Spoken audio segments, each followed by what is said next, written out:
Federated User Representation Learning. So this research is about the personalization in federated learning. So recently, machine learning has been used in many privacy-sensitive applications. For example, face recognition, smart keyboard, or virtual assistant. So face recognition technologies like Face ID can be used for authentication or security. For example, VinAI has been using Face ID in their hotel chain. However, these technologies require to record the faces of the users. Another example is smart keyboards. So this is a Gboard, the smart keyboard on Google devices or on Android. So it can predict the next word or the current word or fix your typos. However, they need the messages to train their machine learning, the language models. So whenever you type in the smart keyboard, they will send some the typing into the Google server. So this is a setting that you can find in Android platform that you already agreed for Google to collect your messages. So you agree that you will share snippet of what and how it tie in Google Apps, including the Gboard, to improve this smart keyboard. However, the messages and what you type on the keyboards are really privacy sensitive. Imagine you type some password or your conversation with your lovers or your CEO, and the contents of your conversations is very privacy sensitive. And in the last example is the virtual assistants.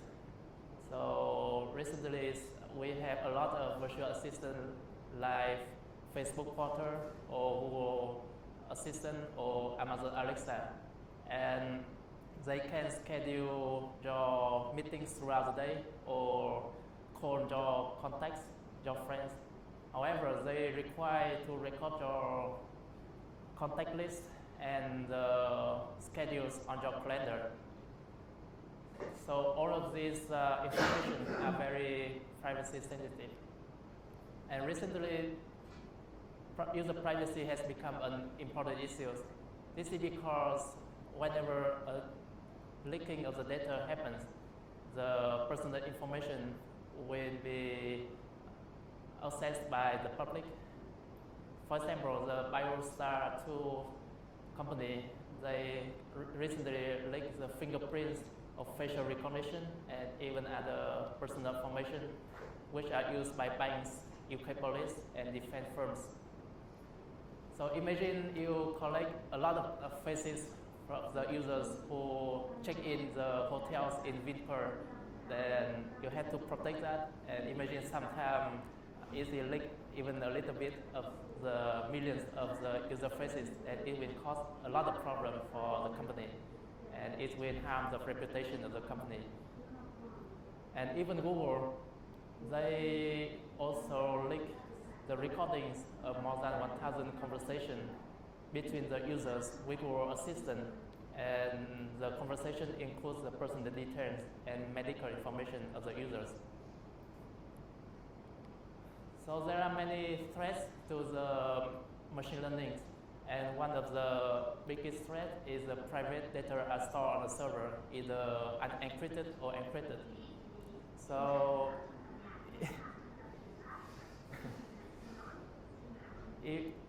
even the data is stored encrypted on the server, then it's still susceptible to the insider attacks, because even you encrypt the user data in the very well encrypted form, but the employees of the company still have access to the user data. So storing the data on the server is not even in very well organized and with very good security and privacy permissions controlled on the company side, but it's not the silver bullet to this problem. And one example is that when there is an order from the court or government for the company to release the data from the users, then the company still have to obey the order from the court or the government. Other threats are the de-anonymization or re-identification and model inversion attacks. I will not cover it here. So there are a lot of the protection for the privacy for the users. So one of the recent techniques is called homomorphic encryptions. So in this encryption-based technique, there is a scheme that you have a function like face recognition or like detecting the demographics of users, and the results when you apply this function to the raw data will be the same when you apply it to the encrypted data conceptually. So whether you apply this function to the raw data or the encrypted data, you will have the same results. And that enables the service provider can manipulate the data on the server without seeing the raw data from the users. However, this technique is very slow, so it may be 1,000 to 1 million times slower than working on the raw data. Although recently there are a lot of hardware acceleration happening, are being developed to solve this problem, but it's still much slower than working on the raw data. Another solution for protecting privacy is to use end-to-end encryption. So this is how WhatsApp messaging application protect the user messages. So it encrypts the messages from the sender at the sender device and decrypts the messages on the receiver device. And the servers of the WhatsApp company does not hold the private key of the receiver. So even the companies does not have any access to the raw user on the server. So this is very desirable because given some order from the government or the court, then the companies does not can say that they do not hold the key to decrypt the messages of the users. So now there is no privacy leak, even for some order from the authority.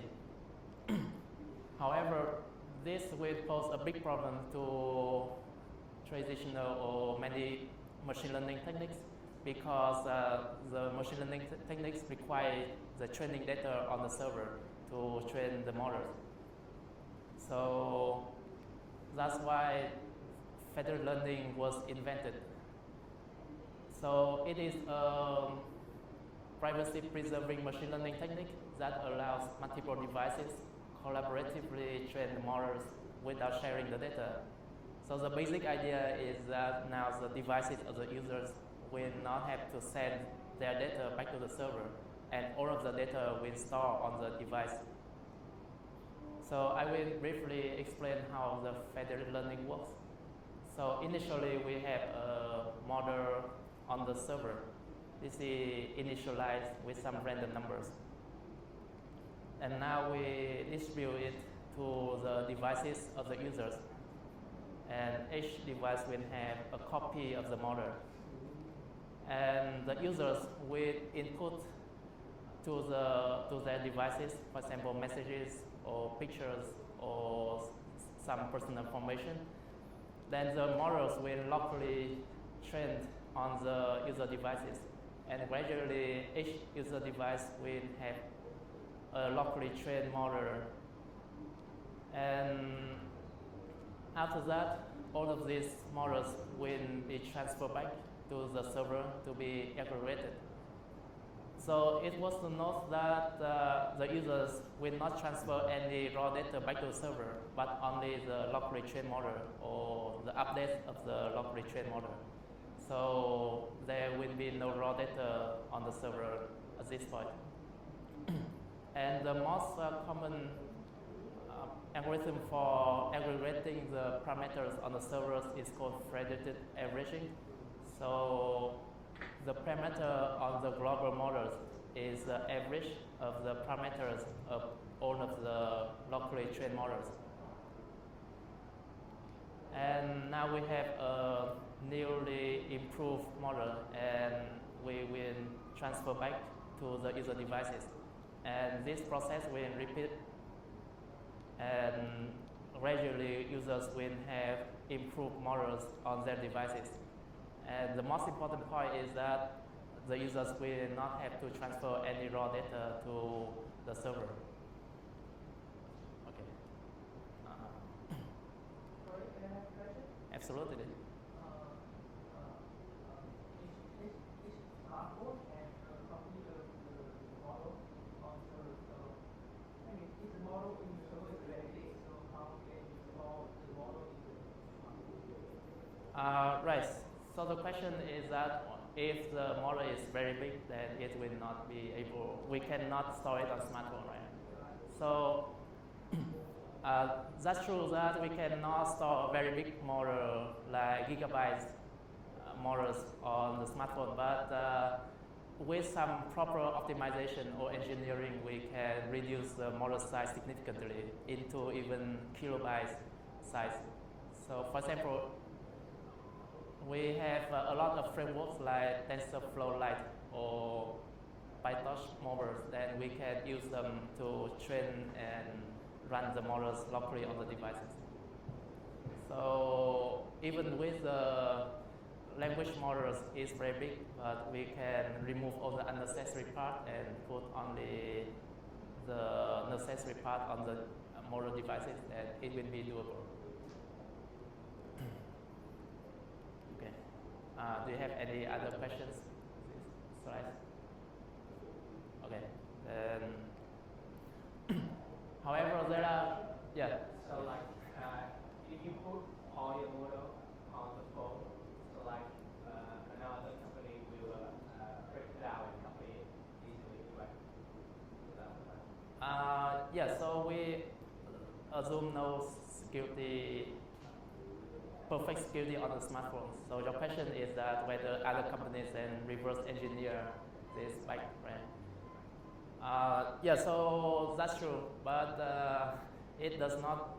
So other companies will not have will not have the infrastructure to continuously update these models, because the biggest problem is that we need to evolve the model gradually. For example, in about 1 or 2 years ago, people will talk about something else, like Donald Trump or something like that. But nowadays, people will talk more about the evolution. So the language will change over time. So we need to update the models continuously to get the best performance on the devices. So even other companies can get the model, but it's hard for them to continuously get or update the model to get the peak performance.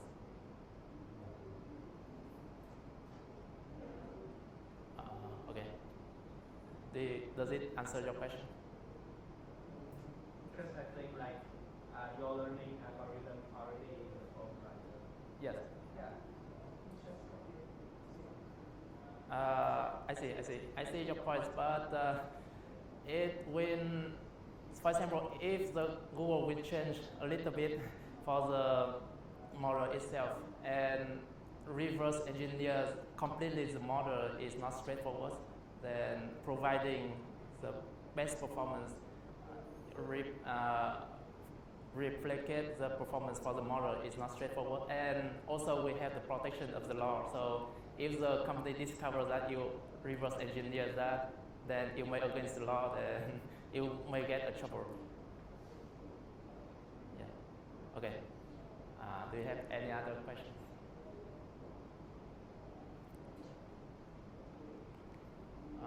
Okay, so there are a lot of challenges in federated learning. So the biggest problem is that the data on local devices are not independent and identically distributed and unbalanced. So for example, given a messaging app like Jalo or Facebook Messenger, then the number of the messages per day for the old users and young users may be different. So the old users may only send about 10 to 20 messages per day, but young users can send hundreds of messages per day. So the data will be very unbalanced.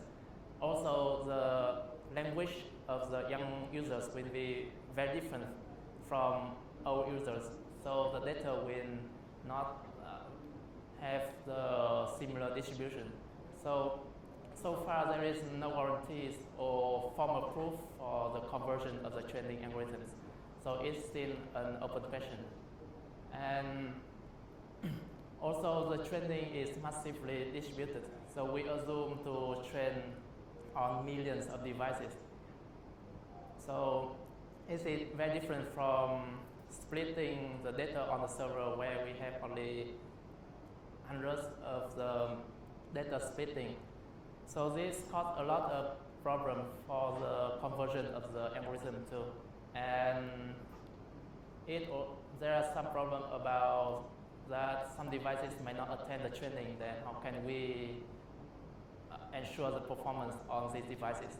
So we have a lot of users, like millions of devices, but every time we train, we may select only 1,000 of users for the training route. Then how can we ensure the performance on the users who not attend the training?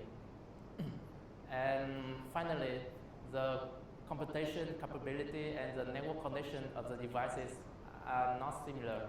So some phones are much faster than others and have connection, much better connection, faster network than others. Then we also need to deal with the heterogeneity for the devices. And so I already covered the Fed learning, and now I will talk a little bit about the personalization. So personalization is very desirable because it provides better predictions to the users. So the model can adapt to each user behavior of each user. For example, young users may have very different languages compared to old users, or female users will have different interests from the male users. So we need to have some way to personalize the model to each users, and thereby we will provide much better prediction or recommendation to the users. So the goal of this research is to design and implement and do the research on the personalization in federated learning. The biggest problem is that the most common algorithm for aggregating the parameter on the servers, called federated averaging, it does not support the personalization. This is because all of the parameters are averaged and shared to all of the devices. I will cover this on the later slides. And our approach is to learn the user embeddings or user representation in the federated learning. So this work, you can access it on archive or on the open review, because we already currently is under review of the iClear 2020. So before going to the user embeddings on federated learning, I will cover how we learn the user embeddings on central server. So the user embeddings learn independently because the gradients of each user embeddings are independent. So for example, we have n users on the server, user 1 to user n. Then if the training mesh has only the data of the user 1 and user 2, then gradients of the user 1 and 2 will be not 0, while all of the other gradients will be 0. Then the train embeddings will have user 1 and user 2's embedding change, while all the other users will have the same user embedding with before.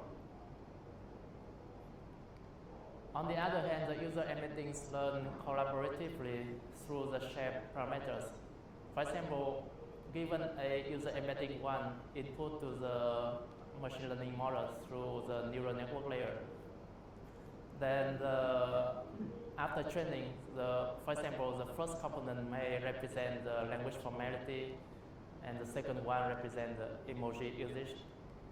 Then similarly, the corresponding components of the user embedding tool will have similar representations, like the first component will represent the language formality, or the second one will represent the emoji usage. This is because of the share weight and the share loss function. For example, the values of the first component, the E1 is small, then the E1 price on the user embedding tool cannot be too big, it cannot grow much larger, otherwise the loss function will become much larger. So the loss function and the share parameters will somehow force the values of the corresponding components on the user embedding have similar values. So now I will talk about how we use user embeddings in federated learning. So our approach is to jointly learn the user embeddings with the touch on the device. So originally, the federated learning does not have any personalization, and our approach is to put one personalization vector on each device to learn the representation of each user. So the naive approach is to transfer the whole user embedding table from the server to each user. However, it is not feasible. It is not feasible because it will cause the privacy leak among users and privacy leak from the users to company. This is because the user embeddings are very privacy sensitive. This because it is trained on the user specific data. So user embedding 1 is trained on the user 1 data only, and user embedding 2 is trained on the user 2 data only. So if we transfer all of the user embeddings to all of the devices, then user 1 will know the characteristic of the user 2, and the company will know the characteristic of the users, all of the users. And more importantly, shipping very big tables over the wireless networks to the user mobile devices will cause too much overhead for the network and also the computation and storage of the user devices. So we approach this by dividing the parameters of the model into two parts, the federated part and the private part. So federated part will be transferred back to the server and get aggregated here, while the private parameter will stay on the device and will be trained locally. So the user embedding 1 will stay on user 1's device, and user embedding 2 will stay on the user embedding on the user 2 device. So this way of using the distributed user embeddings, so one vector per user, have very low overhead because we already leverage the fact that the model is already distributed to all of the user devices. And it saves a lot of cost for training large embedding tables on the servers.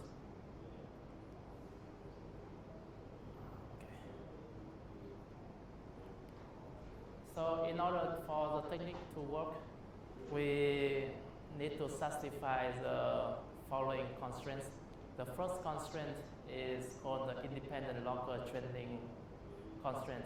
So these constraints mean the gradient of loss on private parameters for user I with respect to user J will be 0 if the user J is different from user I. So that means the gradient of the loss for one user, it will not depend on the private parameters of other users. It only depends on the private parameter of the same users. So with I equal J, then this will be non-zero, but with I different from J, then this gradient will be 0. So the local training will be independent for all the users. And the second constraint is called the independent aggregation. So the first equation shows that the federated parameters will be updated based on only the update of federated parameters of the users and the statistics of the data, and it will not depend on the private parameters of the users. And the second equation means the private parameters will be updated depending on the updated of the private parameter on the same users, and it will not depend on the private parameters on other users. So you can see we will use the same user I here on both sides of the equation, and there is no other users on the right side of the equation. So using these two constraints, we show that keeping the private parameters locally on the device will not harm the performance. So the performance should be similar to transferring the whole user embedding tables back to the server or training on the server itself.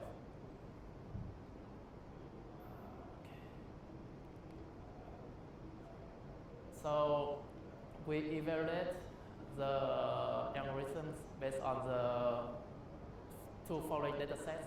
The first one is called the sticker dataset. So it contains the messages and the labels are click or not click on the suggested sticker. So one scenario is that, so in one messaging application like Facebook Messenger or WhatsApp or Jalo or other messenger apps, so when you receive some message like hello, then this messaging app will suggest some sticker like hi or hello, and the users may click or not click on the suggested sticker depending on the users. And the features of this task is the messages, and given the messages, we will predict whether the user click or not click on the sticker suggestion. So this is a binary classification problem. And the second dataset is called Subreddit dataset. So it contains the comments of the users on subreddits on reddit.com. So reddit.com is organized like a forum. So each subreddit is similar to a subforum, and each user will post some comments and it will belong to some subreddit. So our task is that given some comments from the users, then we need to predict which subreddit that the comment belongs to. So this is the statistics of the sticker dataset. So in total we have 940,000 messages and 3,400 users. And this histogram shows the distribution of the number of messages per user. And on average, each user sends about 274 messages on average and 57 messages on median. And this is the click-through rate of the users. So this means the percentage that the user click given all of the suggested sticker. So on average, the users click on the sticker about 50% of the time. And on median, they click on the sticker in 14% of the time. And this is the distribution of the click-through rate. And this is the statistics of the subreddit dataset. So in total, we have 942 comments with 3,800 users. And on average, each user sends about 248 comments. And this shows the number of messages for the most popular subreddits like AskReddit or the Donald or the NBA or politics. So in order to do the document classification task, we use the following neural network model. So the input are two things. So the first is the user messages or comments, and the second one is the user ID. So the characters of the messages or the comments will go through the character level embedding, and we will have the character embeddings of the messages or the comments. And the BLSTM, the bidirectional long short-term memory layer, will convert or make the input representation out of the input text. And the user embedding layer will convert the user ID to the user embedding vector. And the concatenation of these two user input representation and user embedding will go through the multi-layer perception, which is 2 or 3 layers of the neural network. And we will have the prediction. So we test the following configuration with and without personalization, and with and without federated learning. So we have the global server configuration, which uses a non-personalized model trained on the server. The personalized server is the personalized model trained on server. And global FL means the non-personalized model trained in FL setting. And finally, the personalized FL configuration means we train the personalized model in the FL setting. So this is the results of the AUC for the undercurve area undercurve for the sticker dataset, and the accuracy for the Subreddit dataset. So the blue and green bar are the non-personalized and personalized model trained on the server side, and the gray and the green and the orange one are the non-personalized and the personalized model trained in the FL setting. So the results show that the personalization does improve the performance significantly. So on either server side or in the FL setting, the improvement of the AUC and the accuracy are from the 8% to 51%. So even using the personalization itself, it already improves the performance. And the second result is that the personalized model trained in the FL have the similar performance with the centralized server, while the model will preserve the privacy of the users. So the drop on the performance is only 0 to 3.7%. But using FL, we will protect user privacy. While training on server, we will not have such guarantee. And this is the learning curves for the performance of the federated learning training compared with the server side. And on most of the cases, the performance of the federated learning sympathetically approaches the server counterpart on the sticker dataset and on the Subreddit dataset.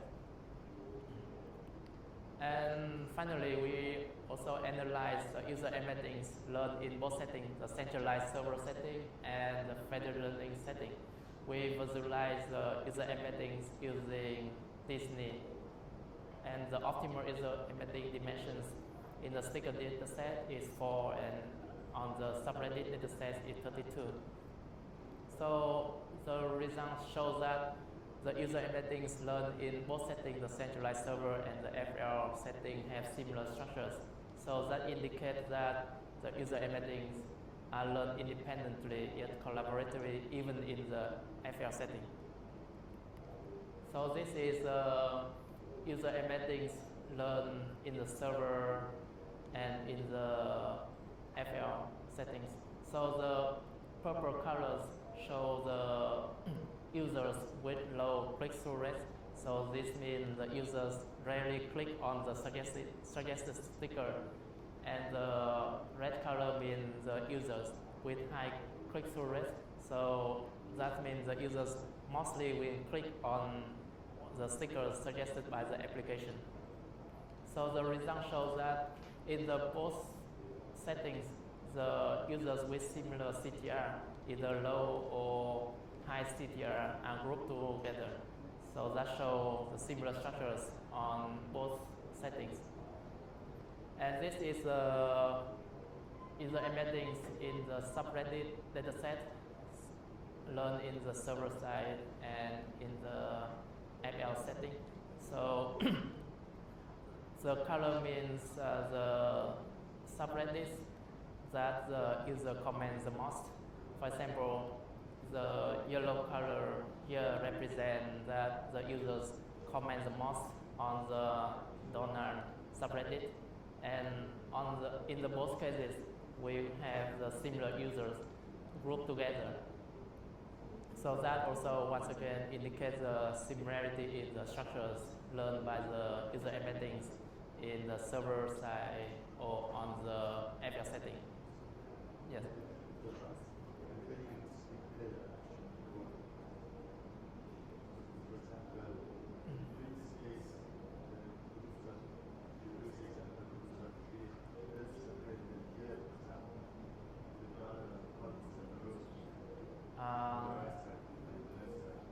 Yes, yes, that's true, but this is maybe for the top subreddits only. So this figure show only the top 5 subreddits, but we have 256 ones. So maybe other one will have different distribution in these figures. Right. So. And also the Disney visualization method is just indicates the cluster, and basically we cannot rely on that to show how good the model is. I think with some proper parameter chain fitting on the Disney, maybe the figure will change somehow better on the server side. So the comparison of the user embeddings trained on the centralized server and FL is not straightforward because they are trained in very different way, completely different way. So centralized server will train centrally, and they do not have the average. They do not use the federated averaging to aggregate the parameters, while the FL setting they use the aggregation. So basically the training of the two settings are so different. So, but approximately we still see the clustering of the similar users together in both cases. So it is strong indication that the user embeddings, the personalization in the FL still learns the similar structures compared to the user embeddings learned in the centralized server. So yeah, in conclusion, in this research, we designed and implemented the first personalized deep learning in federated learning, and our technique provides personalized prediction while preserving the user privacy, and the personalization improves the performance significantly from 8 to 51% improvement in terms of the AUC or accuracy compared to the non-personalized model. And the federated learning provides similar performance with the centralized personalized model while preserving the user privacy. And our techniques have low overhead, distributed user embeddings, and it saves resources for training embedding on server. And finally, we analyze that the user embedding trains on the either centralized server or either FL setting have similar structures. Okay, so that's all for the presentation. And this is 1 minute for introducing my lab in the University of Michigan. So our lab working on the real-time system, and these are the 3 main topics in our lab. So the first one is privacy and security, and I personally working on 2 projects right now, the personalized privacy assistant and privacy policy analysis. So on the second project, we analyze the privacy policy documents using natural language processing and machine learning. And the second topic is the efficient data center infrastructure. So we developed the GPU cluster manager for distributed learning and the efficient memory integration using very fast network using the infinite swap standard. And finally, we also work on the smart connected vehicles, like the system that diagnose the anomalies in the vehicles and prevent the distracted driving for the drivers. Okay. So that is my presentation. Thank you very much for the attention.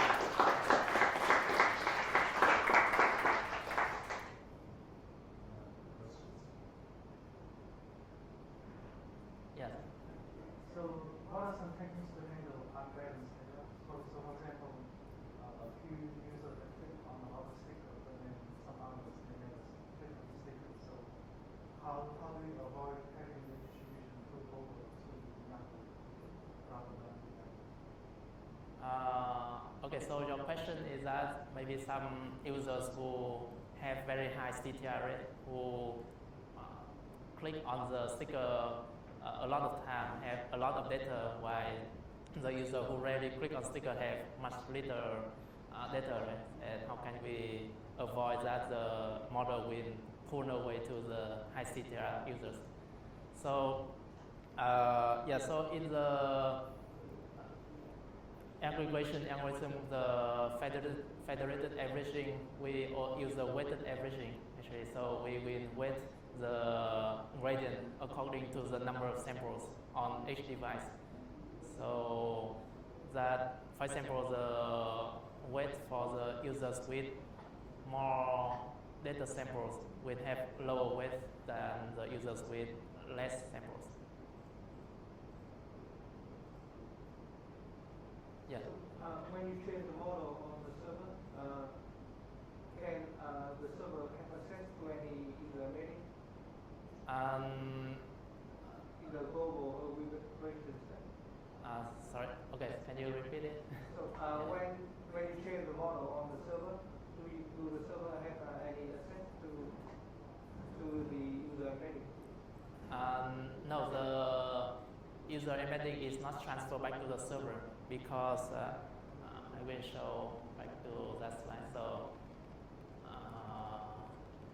okay, so this slide we have the user embedding in they stay on the user device only, and they will not transfer back to the server.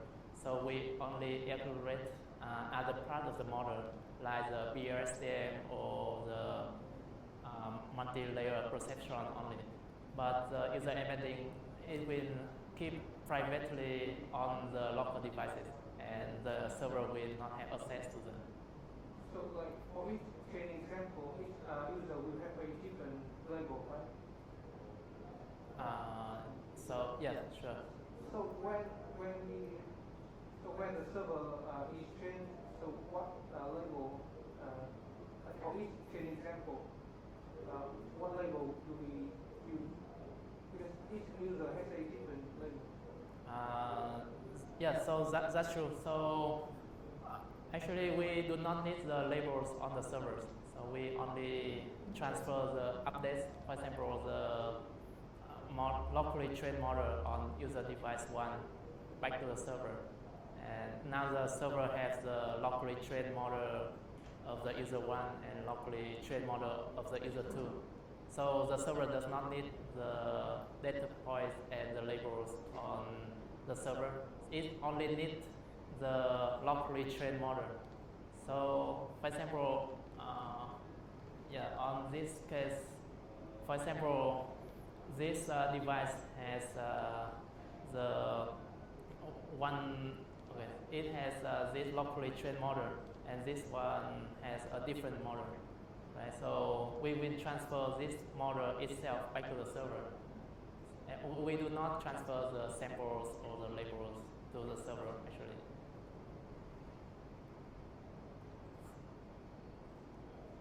Does this answer your question? Okay. I have a question. Yeah. How about the server combines models given by the user?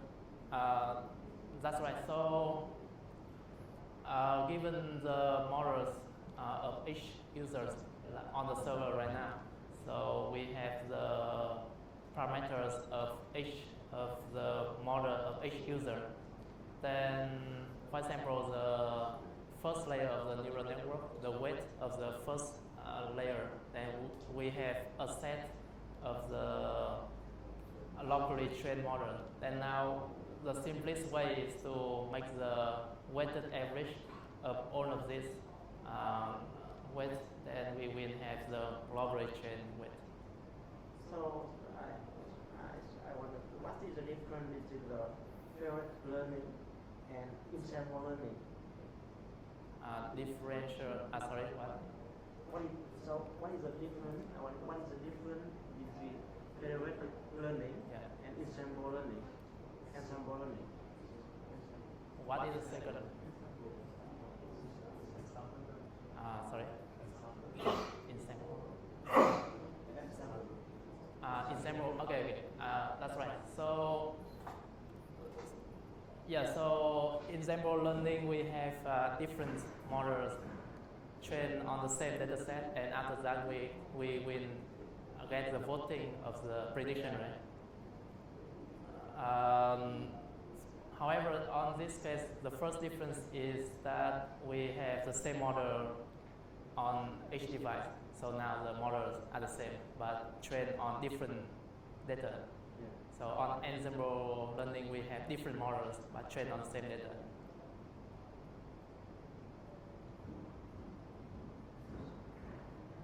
Yes. Wait. Sorry. Okay. Does it make a difference for you? Let's answer this question first. No, but it's not that. Okay. Yes. Ensemble learning, we can use a different model. One type of model we can use, like. But I think it's not clear for me in the federated learning. Maybe I guess that maybe you ensemble learning, we might how to say, we mix the model based on the class. Yes. Okay. Based on the output of each model. Yeah. But here you combine the model based on the weight, that means based on the parameter you combine each model. So I think I got your point. So I think it's similar to the ensemble learning, is that we somehow aggregate the results of each model into a global model. But one problem, one distinguished characteristic of federated learning is that we have millions. A lot of the scale of the models is much larger. So we have even millions of the user devices. Compared to ensemble learning, I think you rarely use more than 100 models. Then the conversion of the training is not guaranteed, and how we can handle training on the millions of users. For example, each route, the aggregation, we only choose a subset of the 1,000 users or 2,000 users, and it is a very distinguished characteristic of the federated learning, because the scale of the distribution of the distributed devices are very large. And also even during the training, some model, because the battery or the network connection is disconnected, then how can we handle the dropout of the devices? Or some device it runs much slower than other devices. And we also need to handle the dropout of the devices in each aggregation route. So conceptually, of course, we still aggregate different models on the data together into very much better global model. But because of the scale of the distributed system here, so it has many distinguished characteristics compared to ensemble learning. So, because we are talking about security, privacy, if we really want it, can we somehow interpolate the model between the time before we process the sample, one sample from the user, and before and the way before and after it process unsample from the user to somehow extract the right interpolate back the data of that user. Do you mean we can intercept the trained model and get back to the raw data? Yeah. You can have privacy, so like just in the extreme case, can you do something like that to extract the data of that user? Yeah, I agree that it is possible for the privacy issue, and it also causes some privacy leak. It does not guarantee 100% no privacy leak in this algorithm by using what you are proposing.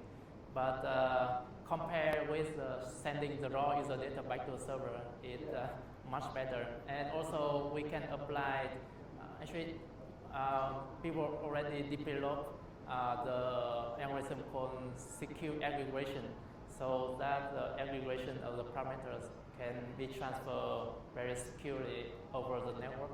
So it will reduce the privacy leak even more. And also we can use some techniques like differential privacy to protect the privacy of the data more. So yeah, that is how we mitigate that issue. Yes. So why we have to send the model back to the server? So why do we only train our local devices? So your question is that why do we need to learn locally? Why do we only learn locally, train locally? So why do we need to transfer the model back to the server? Yeah, so that's right. So one thing is that each device has very small number of inputs. For example, you only send about 100 of messages per day, but compared with the millions of users, we have millions of samples. Then with much more data, then we can have much better model. Right? Because you want personalization. Yes. So, for example, at each global organization step, you only pick a random 1,000 users. Yeah. So let's say 1,000 users are young people. So when a old person gets the model from the server, so it may bias. Yes, that's true. That is one problem, one of the challenge in federated learning. How can we select the user so that the global model will not bias? But there are a lot of techniques, but this is orthogonal problem. So user selection is it is a challenge, but it is orthogonal with this one. We can have a lot of other user selection scheme, like we only select the users with sufficient amount of input, or so one way to do that is that on each device we also have some valuation function, like evaluate how value that the input of the user is. If the values is high, then we will pick those users, otherwise we will not. Then, for example, we can run locally that these users have very good inputs compared to other users. Then we can choose that users instead of other low value users. And however, the user selection is another orthogonal problem, and we can address it independently. But conceptually, it will following this scheme. So yeah.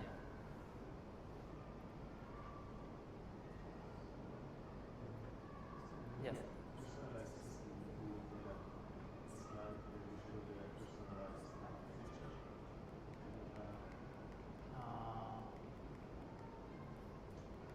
This one? Okay.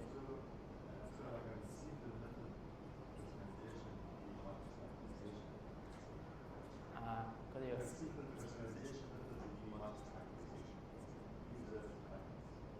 You mean the matrix factorization?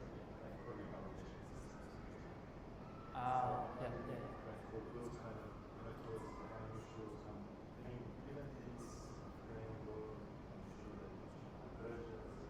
Yeah, so another paper already did that.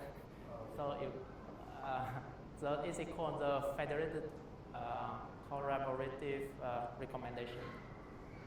So they also implement the collaborative filtering in that case, and they show that the training is still conversion.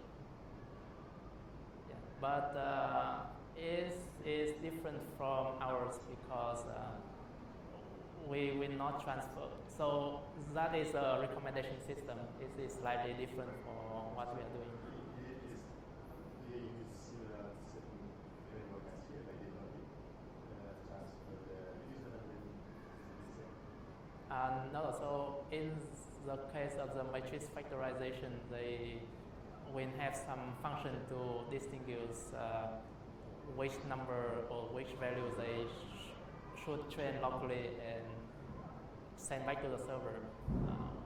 Why they think because of matrix factorization, I remember they divide into two stages: the factorization on the users and aggregation on server. Right. Actually, I think you can refer back to the. I will point you to the paper so you can read the details more. Yes. If someone try to use a wrong model, you can break that and send back to the server and what wrong the if someone change the model Yes. and wrong model, Yeah. and try to send back to the server, and after you upgrade code and wrong, Yeah.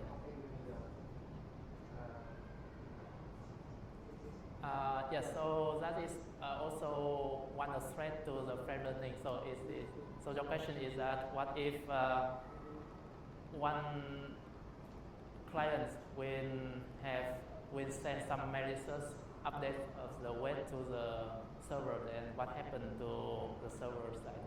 So that's true that one client can be attacked and compromised, so it will send wrong weight to the server. So there is a paper called the backdoor in Federated Learning. So they send some weight, wrong weight back to the server to make the model to predict some specific class more higher prediction than other classes. But yeah, so far I think one of the mitigation is that we can check the gradients of the users to see which one is diverge too much from the common gradients, and we can somehow filter out or learn which one is compromised, and we can filter out the updates from the updates from the users. I can point you back to that paper, so I think you can find that answer in more detail in the paper.